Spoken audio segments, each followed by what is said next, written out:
Kia ora and welcome everyone to another episode of Big Life Mindset. Man, I've had so many parenting fails, I could write a book or at least a podcast. So today, you're going to hear about this one I had a couple of days ago and how I managed to completely turn it around. Okay, so recently we've been having some really negative situations at home with the kids, and my behaviour in it all has been rubbish. A couple of days ago, it's a school day and we're all up for breakfast. There's varying levels of tiredness in pretty much everyone. You know that feeling when you've gone to bed and you wake up feeling even more tired? Well, imagine that, but instead of just you, there's 3 other adults and there's 4 kids under 12 as well, and everyone's experiencing the same thing. For the last couple of months, most school mornings have been tough. One of our kids in particular has proven a handful, and our communication hasn't always been productive. The result is a lot of shouting and tears. On this particular morning, our daughter, I'll call her X to protect her privacy, is showing the signs of waking up very tired. She's grumpy, every phrase and comment is a negative one, and she's actively looking for things to annoy her siblings with. Enter her dad, none other than myself, playing the role of incompetent parent. I've also woken up tired, and if anyone knows me, I'm the grumpiest asshole ever when I'm tired and pre-coffee. It's a real talent. For some reason, I've woken up before 4 a.m. on this day, which is at least 3 hours too soon. So by the time the rest of the family have got out of bed, I'm almost ready to go back to bed for a nap. I park up at the dining room table and watch the comings and goings of everyone as they get their morning started. X eventually joins the party, and it's not long before she's finding a problem with each person she goes near. It's the standard stuff. One of her siblings has looked at her, or she doesn't want to unload the dishwasher, or she hates all of the 16 different breakfast options that she could choose. I avoid having any conversations with her, or even acknowledging her behaviour towards everyone in the house, and I keep eating my breakfast. I do this because I know it's going to be a shitstorm if we collide. And then it happens. As I start internalizing my emotions, I make a critical error and, rather than recognizing that I'm too tired and on the verge of exploding, I engage. Now, for those of you that don't have kids, having an argument with a kid is a lot different to having one with an adult. First off, with an adult, there's a reasonable chance either of you will understand what's happening and logic will start to come into it. When you argue with a kid, all you want is for them to shut the hell up and do the thing that you want them to do, even when you're wrong. The second thing is that you should never, ever, ever give an ultimatum to a kid when you're emotional, when you're angry. With an adult, there's a slight chance you can correct the words straight away. But with a kid, the words that come out of your mouth get locked in immediately, and you've just signed a contract.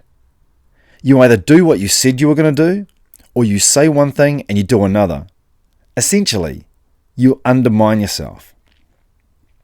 We're bickering over the small stuff, close the cupboard door, don't slam it, empty the dishwasher before you go, that kind of thing. But each interaction just escalates the situation. And then, when I've had enough, my responsible adult brain switches off completely and I drop this ultimatum on her.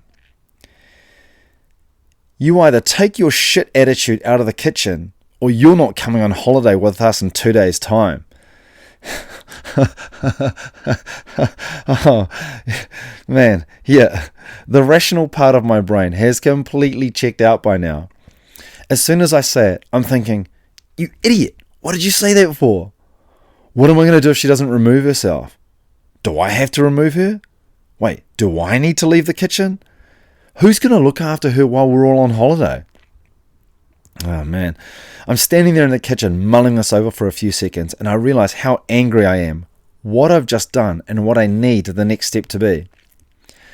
I need to take a breath and I need to create a little space between us. I make this random noise out of my mouth, can't even remember what the hell it was, and then I try to make it sound like I'm taking the moral high ground, as I take a few steps back and I make the strategic retreat. Honestly, I was as close as possible to telling her that she can get fucked. And being as stubborn as I am, I try to find a way we could leave her behind while the rest of us go on holiday. Yeah, it's been that kind of morning. And here's where that change happens. Instead of giving in to the emotions that are swirling around in my head and proving without doubt how much of an idiot I can be, I take myself away downstairs to the garage. Now, we've set up our garage to be a place where silence and peace is king. There's things I can do to switch off down there and relax for a bit, but it's also easy to reflect on what's actually important in life. After a few minutes, I head back inside. I give X this massive huggle, and we're reconnecting with each other again. I ask her if I can walk her to school, and she immediately takes me up on my offer. Suddenly, the thought of us spending more time together is going to be the highlight for both of us. I run down to see her sister off at the driveway before she leaves for school as well. She registers the change, and within moments we're chatting away, even though she's been tired and grumpy as hell this morning as well.